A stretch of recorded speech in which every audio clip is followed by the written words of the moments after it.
তারকেশ্বরের তৃণমূল বিধায়কের বিরুদ্ধে দুর্নীতির অভিযোগ তুলে বিক্ষোভ তৃণমূল কর্মীদেরই।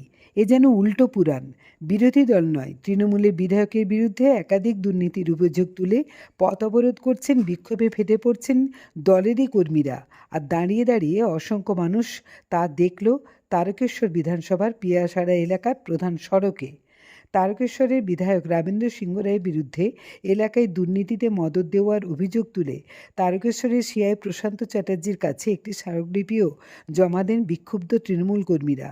তাদের দাবি, তৃণমূল কর্মীদের একাংশকে মদত দিয়ে এলাকার এক প্রভাবশালী ব্যক্তিকে এলাকায় জায়গা করে দিয়ে বিভিন্ন রকম দুর্নীতি চালাচ্ছে রামেন্দ্র সিংহ রায়।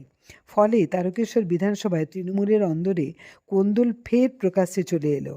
এর আগেও একাধিকবার রামেন্দ্র সিংহ রায়ের বিরুদ্ধে দুর্নীতির অভিযোগ তুলে সরব হতে দেখা গেছে এলাকার তৃণমূল কর্মীদেরই। অনেকেই অফ ক্যামেরায় জানান, দলটা বাইরে হম্বিতম্বি করলেও আগাগোড়া দুর্নীতিতে ডুবে অন্দরে একেবারেই লজ্জরে হয়ে গেছে। সেটা কোথাও কোথাও একেবারেই ব্লাস্ট হয়ে এভাবেই বিক্ষোভ আকারে প্রকাশ হয়ে পড়ছে। তারকেশ্বর থেকে সন্দীপ হালদারের রিপোর্ট, আরামবাগ টাইমস।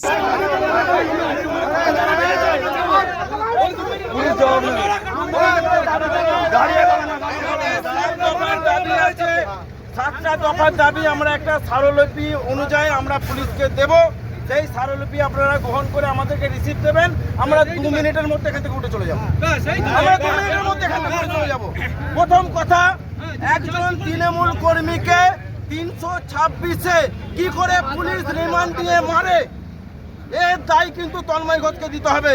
সে কিন্তু কোনো চোর ডাকাত নয়, গোলজার হোসেন কোনো চোর ডাকাত নয়। 2021 সালে রামেন্দ্র সিংহ রায়ের পোলিং এজেন্ট, বুথ এজেন্ট, আমাদের কাছে কাগজ আছে। তাকে পুলিশ চোর ডাকাতের মতো কিভাবে ব্যবহার করছে। এখানে যারা বসে আছে প্রত্যেকে পঞ্চায়েতের সদস্য, পঞ্চায়েতের প্রধান, পঞ্চায়েতের মেম্বার। আজকে তন্ময় বাগ একজন কোটিপতির কাছ থেকে টাকা খেয়ে দেখাতে চাইলো যে পুলিশের পাওয়ার, পুলিশের পাওয়ার। আজকে আমাদের যে 7টা দাবি আছে, এই 7টা দাবি আমরা আপনাদেরকে জানাতে এসেছি। আমরা জানালাম এবং আপনাদেরকে স্মারকলিপিটা দেব এবং আপনাদেরকে 7 দিন অনুরোধ করব আমাদের এই 7টা দাবি যেন মেটে। যদি না মেটে, বিগত যিনি ওসি সাহেব ছিলেন তারা 9টা পঞ্চায়েতে তৃণমূল কর্মীদেরকে কুকুচ্ছাওল ভেবেছে। আমরা কিন্তু আপনাদেরকে আগামী দিনেও বলছি, সামনে ইলেকশন আছে। যদি পুলিশ প্রশাসন, বিধায়ক সাহেব যদি আমাদের এই 7 দফা ডিমান্ড যদি পূরণ না করে, আমরা কিন্তু প্রতি সপ্তাহে এই মহিলাদেরকে নিয়ে, এই মেম্বারদেরকে নিয়ে, এই সদস্যদেরকে নিয়ে কিন্তু আমরা রাস্তায় বসবো। এখানে কিন্তু কোনো আম পাবলিক নেই। প্রত্যেকটা পঞ্চায়েতের মেম্বার আছে যারা পুলিশ তন্ময় বাগ দ্বারা হেনস্থিত, এবং প্রত্যেকটা মানুষ আছে যারা এমএলএ দ্বারা হেনস্থিত, তারা এখানে এসে উপস্থিত আছে। আমি আমাদের সিআই সাহেব আছে, ওনাকে বলবো যে এটা রিসিভ করে আমাকে 1 কপি দেওয়ার জন্য। আমরা 2 মিনিটে অবরোধ তুলে নেব।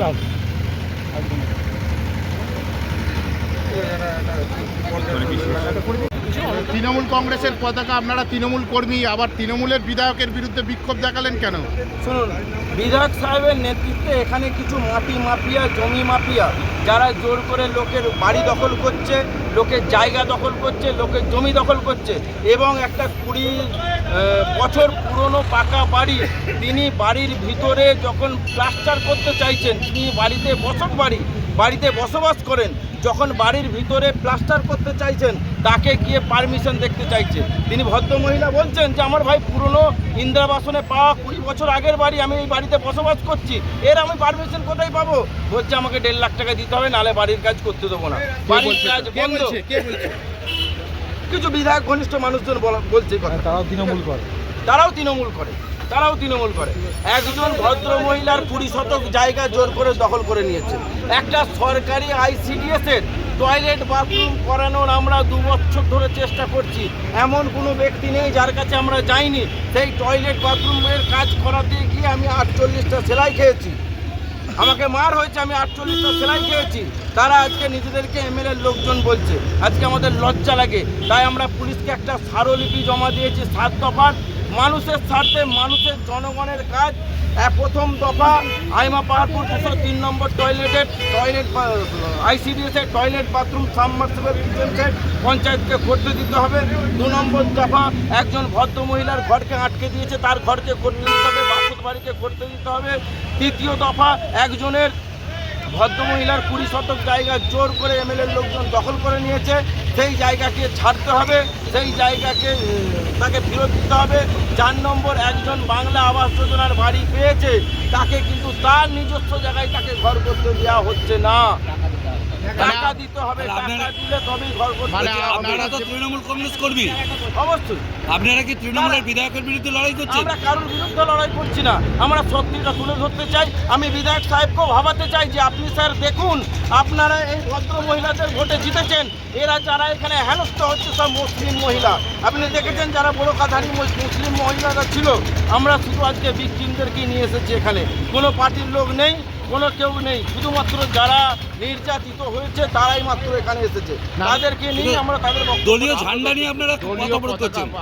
আমরা দলের লোক দলের ঝান্ডা নিয়ে পথ অবরোধ করবো। এখানকার সদস্য ছিল, পঞ্চায়েতের সদস্য। পুলিশ আপনাদের পুলিশ প্রশাসনের বিরুদ্ধেও তো অভিযোগ দেখলাম। তন্ময় বাগ একজন কোটিপতির দ্বারাই প্রভাবিত হয়ে টাকা খেয়ে আমাদেরকে বিভিন্ন মিথ্যে কেসে ফাঁসানো হয়েছে।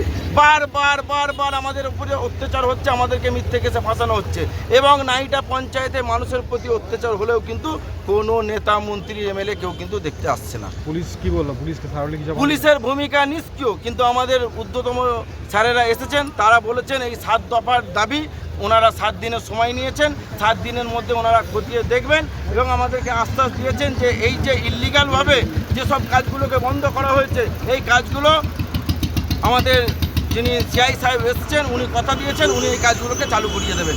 বলছি আপনাদের এই যদি যে না হয় আমরা আবার 7 দিন পর এখানে এই মানুষ নিয়ে আবার অবরোধ করব। বলছি ফান্ডিং করেছে 2016 সালে সিপিএমকে ফান্ডিং করেছে, সে আবার 2024 সালে আবার সে বলছে আমি তৃণমূলের লিডার। একজন কোটিপতি, সে জীবনে কোনোদিন তৃণমূলের ঝান্ডা ধরে নেই, সে বলছে আমি তৃণমূলের লিডার। সেই জায়গা থেকে আজকে আমার এমএলএ সাহেব যদি বলে একজন কোটিপতিকে আমার নেতা বলে মেনে চলতে হবে, আমি তো সেটা মানতে পারবো না। আমি 2005 সাল থেকে তৃণমূল দলটা করেছি, আমি এমএলএ সাহেবকে নেতা বলে মানতে পারবো, তার কথা মতো চলতে পারবো, কিন্তু আমি কোনো কোটিপতির কথা মতো চলতে পারবো না। আমরা দলের লোক, দলের নেতাদের কথা মতো চলতে পারবো। কোনো নন পলিটিক্যাল লোক তার টাকা আছে বলে তাকে আমার মাথার উপরে চাপিয়ে দেওয়া হবে যে এর গোলামি করতে হবে, এর কথা মতো পঞ্চায়েত চলবে, এটা তো আমরা মেনে নিতে পারি না। বিধায়ক কোনো দলের কর্মী মেনে নিতে পারবে না। এই কথাগুলো বিধায়ককে বলেছিলেন? অবশ্যই জানিয়েছি, কিন্তু তিনি কি বলেন? ওনার বক্তব্য সবাইকে নিয়ে চলতে হবে। আরে তারা রাজনৈতিক দলের লোক হলে তবে তো তাদেরকে নিয়ে চলবো, তারা তো পলিটিক্যাল লোক নয়। তারা তো এসেছে জমি দখল করতে, জায়গা দখল করতে, লোকের ঘর বন্ধ করতে। এখানে একটা আইলা হাদিস ভার্সেস ইসলাম ফুরফুরা শরীফের লড়াই আছে, সেই লড়াইয়ে সামিল করতে এসছে তারা নাইটা পঞ্চায়েতের 9টা মসজিদকে আইলা হাদিস করতে এসছে। তাদের সাথে আমরা কি করে রাজনীতি করব? তাদের সাথে তার মানে রাজনীতি সম্ভব নয়। বলছেন বিধায়ক তার মানে বিগত দিনে যে বিজেপি করতো সেই রকম প্রভাবশালী লোকেদের নিয়ে দল চালাচ্ছে, এইটাই প্রতিবাদ করছেন আপনারা? এই যে বিধায়ককে জানিয়ে পাননি যখন দলের ঊর্ধ্বতন কর্তৃপক্ষ বা কলকাতায় জানাবে? কর্তৃপক্ষকে আমরা জানিয়েছি, তারাও এখন পর্যন্ত আমাদের কোনো রকম কোনো সুরাহা করেনি, আর পুলিশ যদি আমাদের এই দাবি না মানে, এই 7 দফার কাজ যদি না হয়, আগামী সপ্তাহে এই দিনকে আমরা আবার অবরোধ করব। আপনার নাম পরিচয়? আজকে 100 জন নিয়ে হয়েছে, ওই দিনকে 500 জন নিয়ে হবে। আপনার নাম পরিচয়? নামটাকে বলুন। আমার নাম শহীদুল মোল্লা, সঞ্চালক নাইটা মালপারপুর গ্রাম পঞ্চায়েত। আর যার বিরুদ্ধে আপনাদের অভিযোগ মানে এই যে উনি কি তারকেশ্বরের বিধায়ক? আমাদের অভিযোগ হচ্ছে তারকেশ্বরের ওসি তন্ময় বাগ এবং তারকেশ্বরের বিধায়ক উভয়ে মিলে নাইটা পঞ্চায়েতে একটা বিশৃঙ্খলা সৃষ্টি। বিধায়কের নামটা বলুন। বিধায়ক রামেন্দ্র সিং ঘোড়া। জ্যোতিষ জগতে অদ্বিতীয় ডক্টর অঞ্জন শাস্ত্রী, আপনার উজ্জ্বল ভবিষ্যতের একমাত্র দিশারি। Call for booking 7477886099 or log in www.anjanshastri.com। Download করুন আমাদের exclusive mobile app astro Anjan.